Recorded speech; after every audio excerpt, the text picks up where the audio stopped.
Good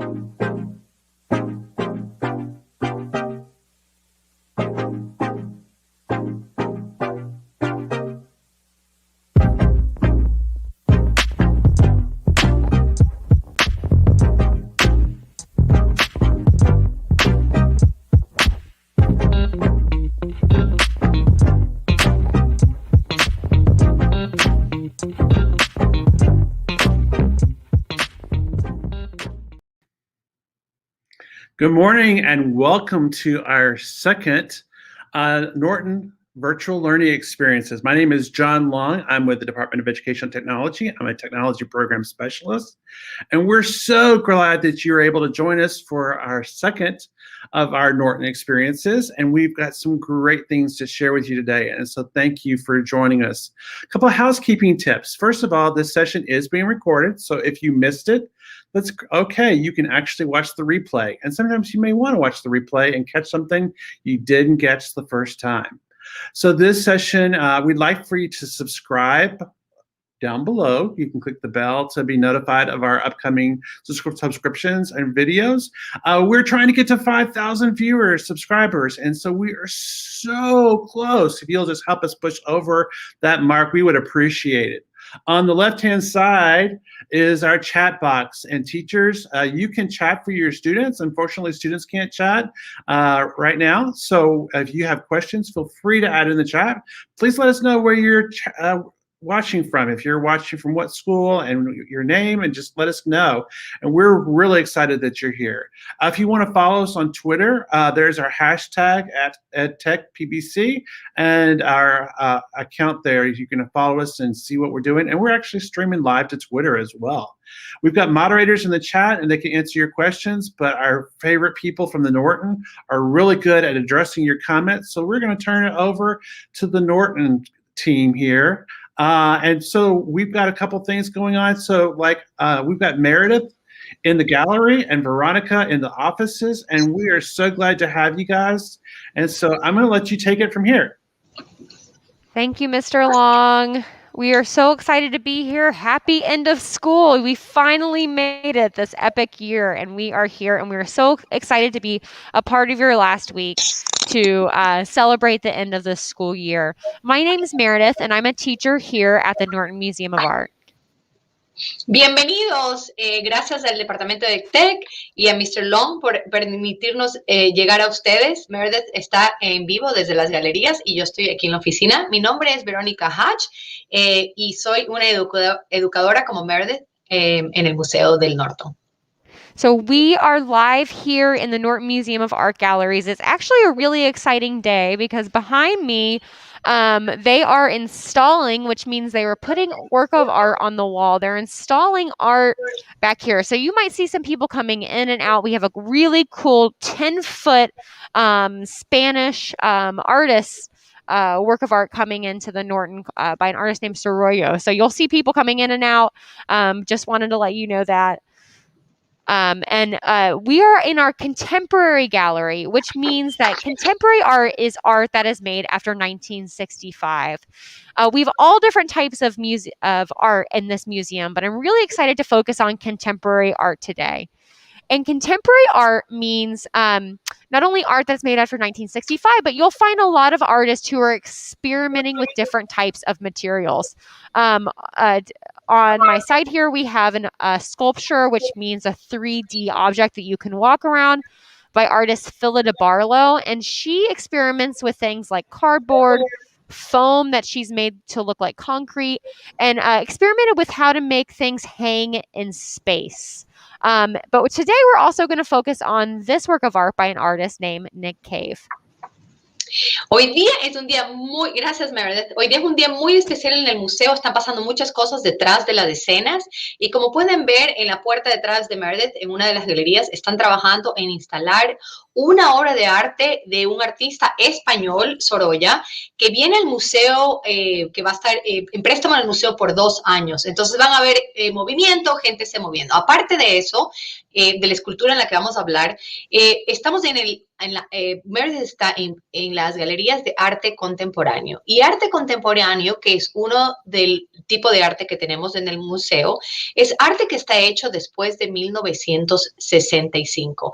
Es donde los artistas exploran nuevas ideas, experimentan con materiales.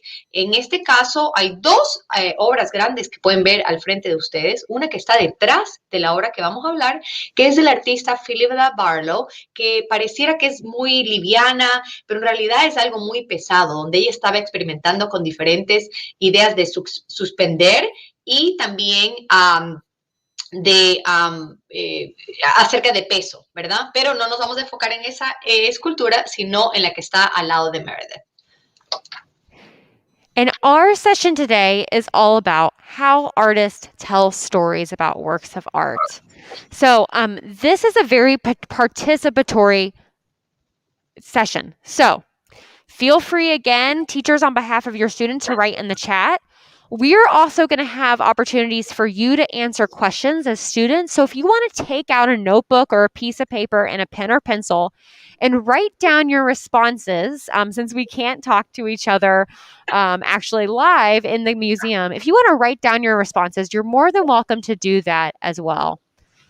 Sí.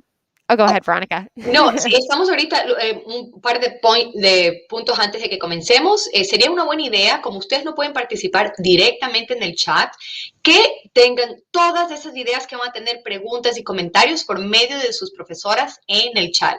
Pero les recomendamos también que si quieren expandir y tener más ideas, tener un pedazo de papel y un lápiz para que continúen escribiendo y poniendo esas ideas en papel. Okay, so let's get started. I really want to investigate how artists tell stories. We're going to take a look of a work by artist Nick Cave, and we're going to take a full 30 seconds to just look. I'm going to step out of the frame so that you're focused on the object. So take some time without talking or telling me anything about the object. I'm going to zoom in, and we're going to take some time to just look. Challenge yourself to keep your eyes on the screen for a full 30 seconds. Esta es la parte donde vivimos tan ocupados, ¿verdad? Este es el momento que le estamos pidiendo que tomen un momento simplemente para observar. Sientan como sus ojos se mueven alrededor de esta escultura, qué es lo que ven, y tal vez piensan que lo han visto todo, pero les pedimos que vean un poquito más atrás y más profundo para observar y descubrir lo que está enfrente de ustedes.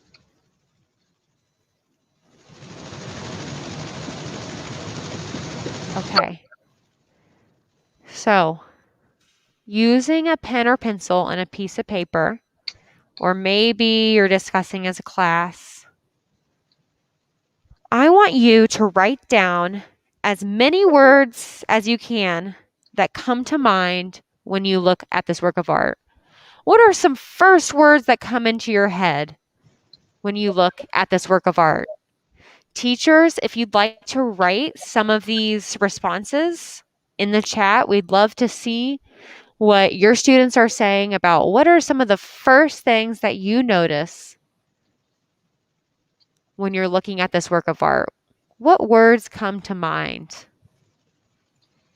La primera actividad es, si están en clase con su pedazo de papel, ¿verdad? Y su lápiz, les pedimos que escriban todas las palabras, puede ser incluyendo adjetivos, ¿verdad? Acerca que vienen a su mente cuando están observando esta pieza. Les pedimos a sus profesoras que nos encantaría ver más actividad en el chat y que pongan las ideas de sus estudiantes, comentarios, para poder compartir con nosotros.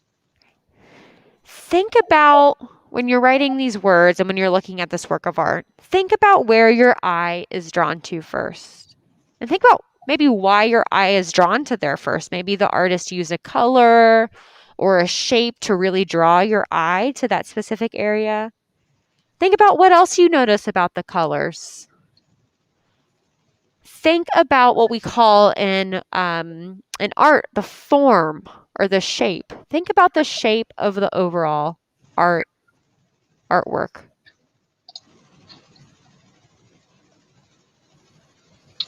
Piensen acerca más en profundidad, ¿verdad? ¿Qué es lo que están viendo enfrente de ustedes?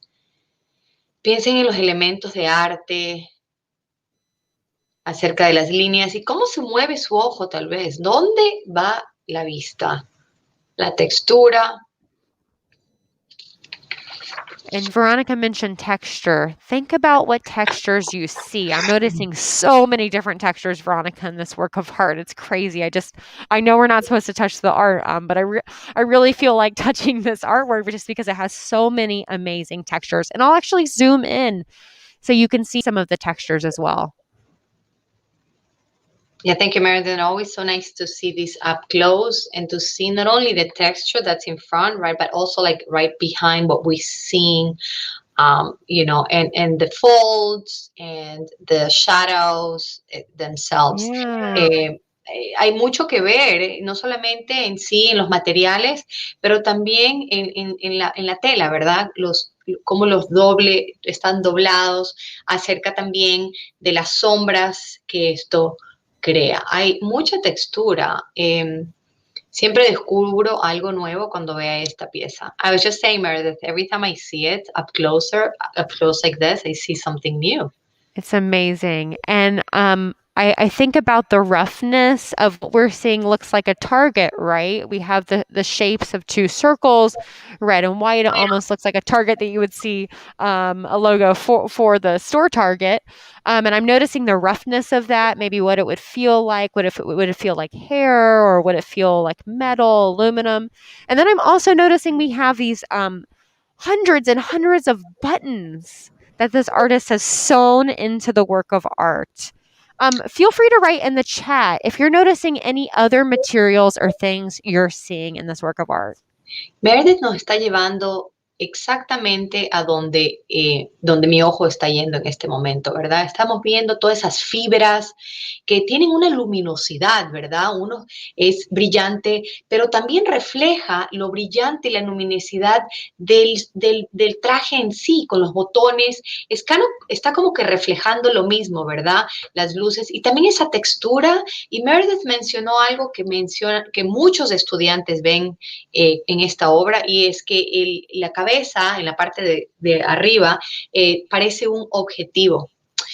Meredith, I know we are always thinking about, we've done this so many times with so many students, and I would love to be able to share some of the ideas of students that have shared with us before. Like, you know, like this might look like a spacesuit, or like you mentioned, a Target, or it's a suit that you might wear for a very special occasion, almost like a theatrical or a performance kind of event. I'm just kind of recalling some of the things that usually students, when we tour, come up with. So Yeah, it's not my thoughts, but the students' thoughts. I think it's really interesting, Veronica, because we always get that. I think people are noticing the richness of these textures and the materials. I mean, I think about how the artist has actually, if you come close to this object, you can see how the artist has sewn these bristles into the head to create this target. He's sewn on all these buttons, and the richness of materials, like you said, Veronica, really makes me think that it's a special suit or like a celebrity. But then another thing that we also get, Veronica, which I know you mentioned, is some people think of it as kind of scary or sinister, right? The way that this face looks. So people think of it as performative, but also sometimes scary as well. And we'll talk about in just a minute, after Veronica speaks in Spanish, about maybe what personality would live in this suit.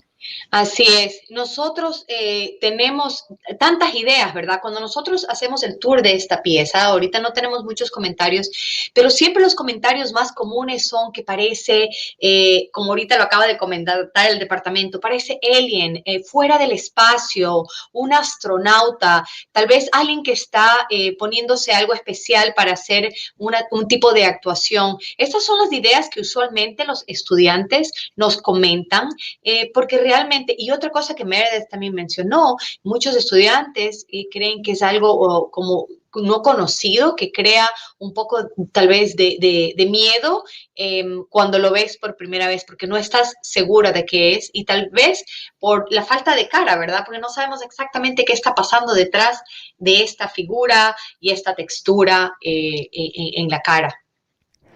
Now, I'm going to walk around the suit, Veronica, and everybody, Great because I idea. want to show you kind of what it looks like from the back and what this artist has created. And as I do that, I want you to think about what personality might wear this suit. If there was a person in this suit, or if this person was a character, right? We're talking about stories. If this person was a character, what personality might wear this suit? So think about those elements of art, those visual cues like line, shape, color, and texture. How might the artist have used those to create, to show us a different personality? I like the movement, Meredith. Thank you. Meredith está moviéndose ahora en las galerías porque quiere enseñarle una visión como 3D, ¿verdad? Que es intencional de esta pieza, ¿verdad? Para verla, como pueden ver atrás del Nick Cave, hay muchas pinturas que están planas en la pared, ¿verdad? Que son 2D. Este viaje que nos está permitiendo tener ahorita Meredith nos da una visión de la pieza, de esta escultura que la podemos mover. Una de las preguntas que Meredith preguntó mientras estamos viendo esto por todos los lados es ¿qué personalidad creen ustedes que se podría poner este traje? ¿Qué persona pudiera usar este traje, verdad? Pensemos un poco acerca de esta idea. I love that somebody said the alien and the cape. The cape also it kind of adds to the alien quality, but it also looks like a hoodie to me, like a big hoodie that somebody might wear.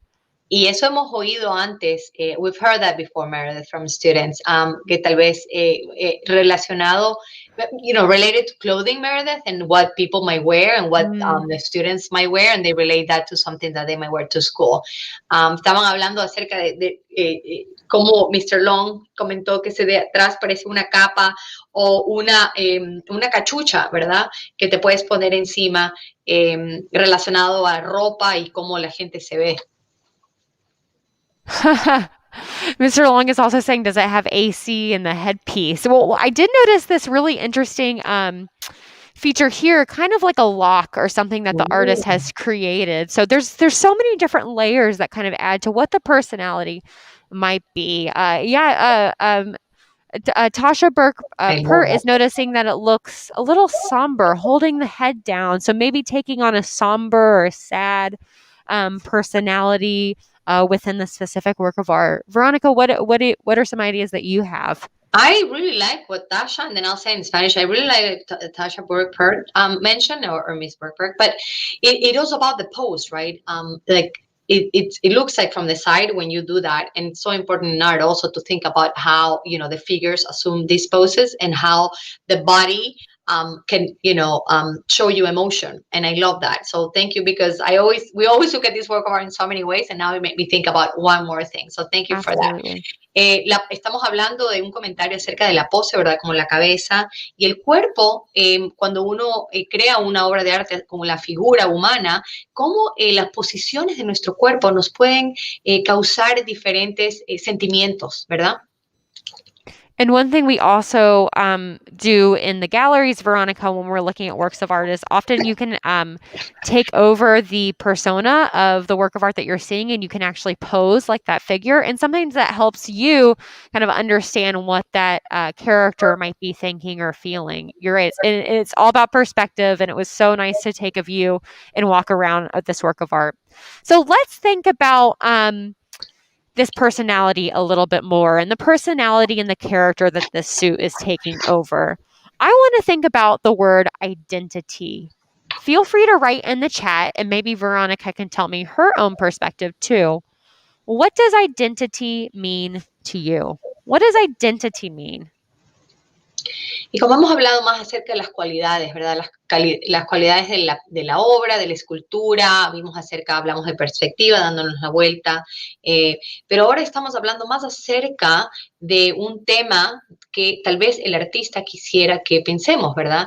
Y en una de las otras preguntas para ustedes es, ¿qué significa identidad? ¿Qué significa identidad para ti?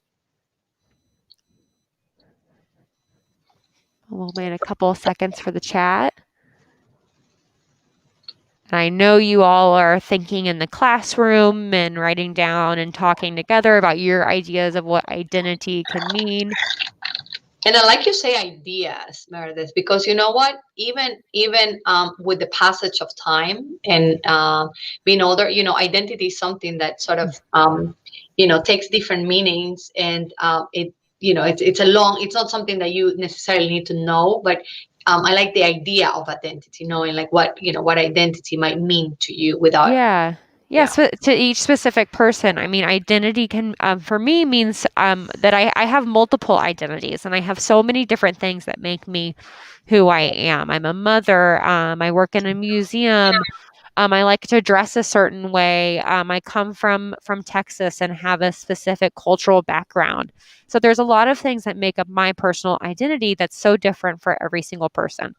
That is so right, Meredith, and I will say that in Spanish, right? I think, Tasha, I like that, it's like who you are, part of who you are, or the many parts, or one of the many parts of who you are, or who do you think you are, ¿verdad?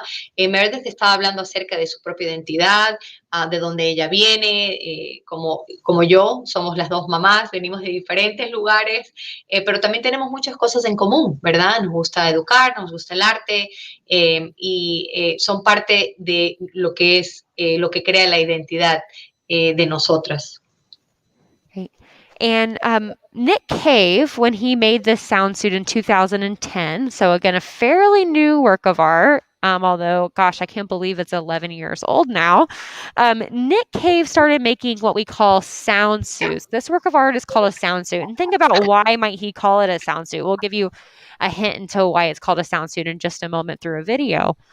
Yeah, you're right, John. I'm seeing that your identity could be who you want to be, not just of who you are as well. So Nick Cave was thinking about his identity as an African-American man, really in response to the Rodney King shooting in 1991. And really making these sound suits was a way to reflect on his own identity, again, as a black man. So we want you to think about why you think this suit, why would he make this type of suit in response to thinking about his identity as a black man? Again, he has many identities. He is a costumer. He's an artist. He's a fashion designer. So people have many identities, right? But specifically when he's thinking about these sound suits, one thing he's thinking about is response to the shooting and his own identity as an African-American man. So why do you think this suit was the response? And you can write that down on a sheet of paper. You can discuss as a class, or you can write in the chat. Meredith nos ha llevado un poquito más a hablar acerca de cómo estas preguntas que les hacemos de identidad tienen que ver directamente con el artista, ¿verdad? ¿Por qué hacemos esta pregunta y ahora por qué lo estamos relacionando con el artista? Nick Cave creó este traje de sonido, Sound Suit, en el 2010, ¿verdad? Y fue una respuesta acerca de eventos específicos que él vio en un momento en la historia de la vida de América, de los afroamericanos en los Estados Unidos. Y él respondió con este traje, con un evento lastimosamente muy triste de cómo de la policía, la brutalidad de la policía por el color de tu piel y por ser afroamericano, a Rodney King. Y cuando él vio este episodio que le causó muchísimo dolor, como a él, artista afroamericano, se relacionó mucho y creó este soundsuit en respuesta a este momento en la historia de afroamericanos y en relación con la policía. Entonces, si estamos pensando en esto, en la historia, en lo que pasó, que fue algo que estuvo en las noticias y que lo cubrieron muchísimo los reporteros, es la reacción de Nick Cave, no solamente parte de su identidad, de crear este traje, ¿verdad? En respuesta a eso que había pasado. Entonces, una de las preguntas que tenemos es, ¿por qué creen ustedes que Nick Cave creó este traje en respuesta a algo que era tan importante como ustedes, que es parte de la humanidad, ¿verdad? No solamente va más allá del color de la piel y de la raza, pero creó esto por parte de una respuesta a este evento. ¿Por qué creen que Nick Cave haya creado este traje de sonido Soundsuit en respuesta a ese evento? Thanks, Veronica. Okay, so he's thinking about assuming an identity, right? He's creating a completely new identity with this sound suit that we have never, ever seen before. With this sound suit, he's imagining that we can erase age, race, gender. There's no preconceived judgments about who is inside. But with these visual art elements, he's creating this new identity. So what he was really interested in is a person can decide how they act in this sound suit, but also how they can dance, because these were meant to be a performance as well. And Nick Cave also looked to other cultures that utilize masks and costumes in their culture, specifically African cultures, when creating these sound suits and thinking about how we use them as performance. So I'm going to let Veronica tell you a little bit about this in Spanish, and then we're going to see a performance of the actual sound suit. Quiero que en los próximos momentos vamos a ver un video de artistas actuando con unos trajes de sonido, soundsuits, de Nick Cave en un lugar. Pero antes de que veamos eso, quiero que piensen también acerca de cuando vean el video. Nick Cave no solamente está basando esto en eventos que pasaron, que afectaron su vida personal y su identidad, y que reflejan su identidad, pero también él está viendo atrás a la historia del arte, está viendo la historia de su patrimonio cultural, viendo cómo los bailes, ¿verdad? Y los rituales africanos pueden influenciar su práctica. El baile y la actuación y el ponerse ropa, máscaras, influenció mucho la cultura africana. Y él está regresando a ver su patrimonio cultural para reflejar eso en su escultura en el momento. Este video, quiero que tengan todas esas ideas en mente. Meredith, we can go ahead, I guess, with the video. Let's take a look. Take a look.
Great. Thank you so much for showing that video. And what you all probably noticed is that the sound suits all look very, very different, and they all make different sounds. He performs with music African dance, but also the sound suits make their own sounds as well.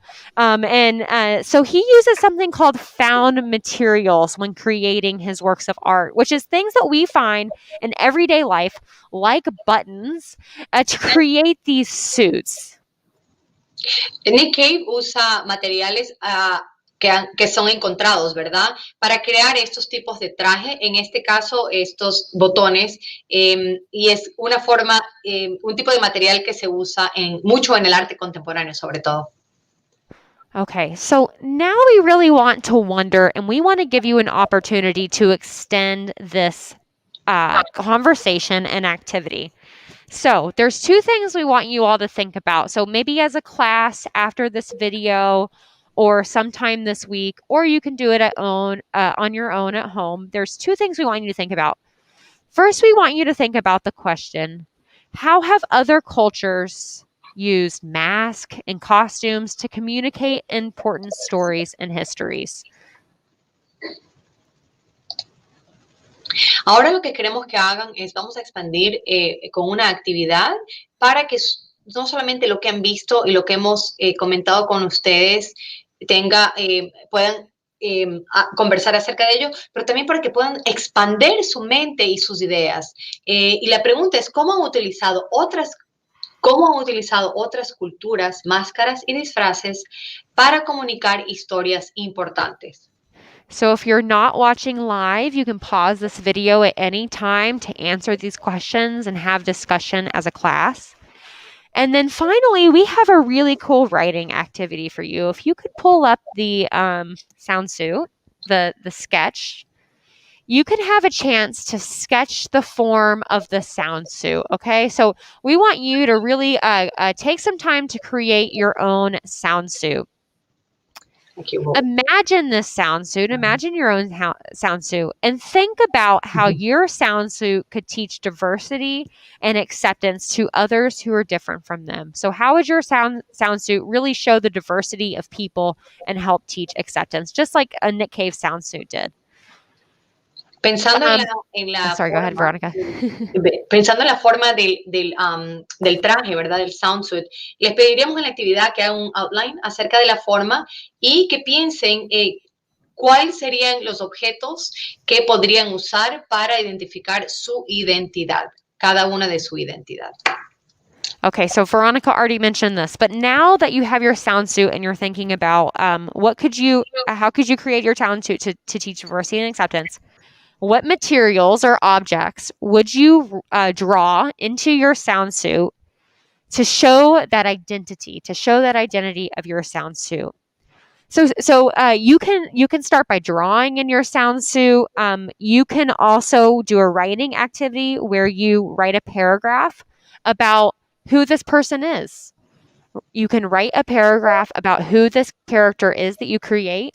And Veronica had a really fun idea. You could also write the words that describe this person's identity inside the sound suit that you can create. You can fill the entire space with love that. words that just like Nick Cave does. Yeah, with different objects, but just text and words.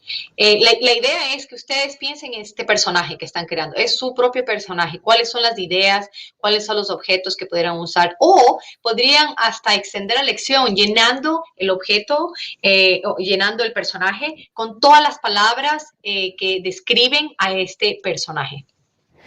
So there's a lot of ways that you can extend this activity and really think about how this relates to your life as a human being who's also creative and making art and writing and our world. So artists tell stories like this all the time about issues that are important to them. So I think John, Mr. Long, we'll let Veronica speak in Spanish.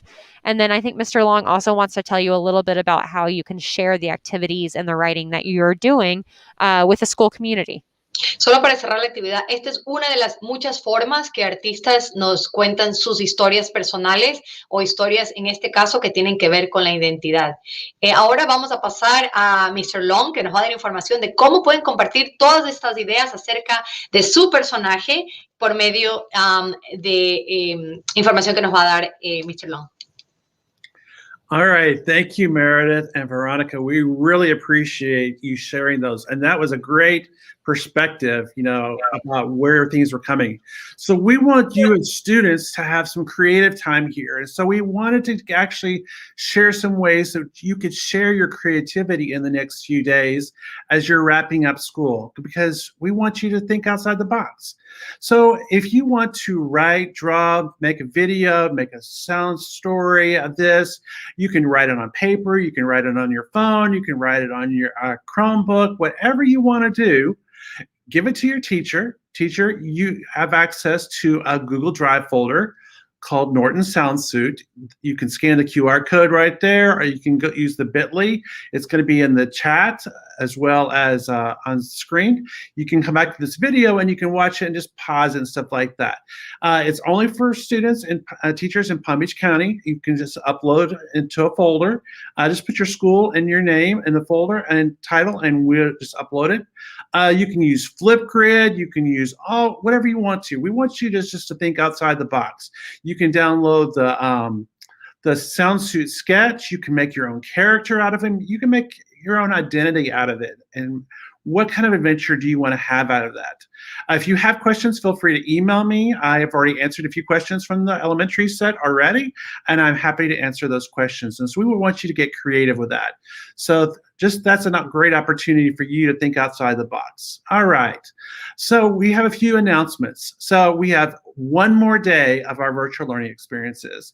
Tomorrow, we're going to have a group from Fable Vision Studios that's going to talk about their studio. And they're going to talk about animators and artists and storytellers and all kinds of things of how you can get creative and tell your story. That's going to be at 9:30 tomorrow. You're not going to want to miss that. They're going to be from Boston.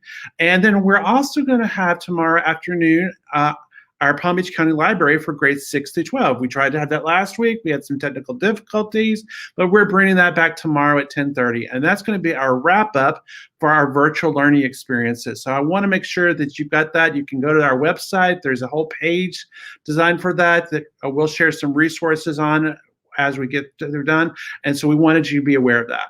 We've got a couple announcements we want to share with you. Teachers, I know that you don't want to think about back to school, but we want you just to have this on your calendar. We're going to have a back to school tech talk on Thursday, July 29th, 2021 at 9 a.m. We'll have details in July on our website. We're going to focus on digital citizenship and how you can work with your students to help protect them online, make sure they're doing the right thing, taking care of their Chromebooks. We're going to have all kinds of really cool stuff, and we're excited to share that with you. The last thing we want to share with you is our District Technology Conference is coming up. It's going to be October 15th of 2021, this coming fall, and it's going to be totally virtual. This is a first for us. I think this is our 22nd or 23rd conference. I've lost track after being at all of them. It's just been like crazy time.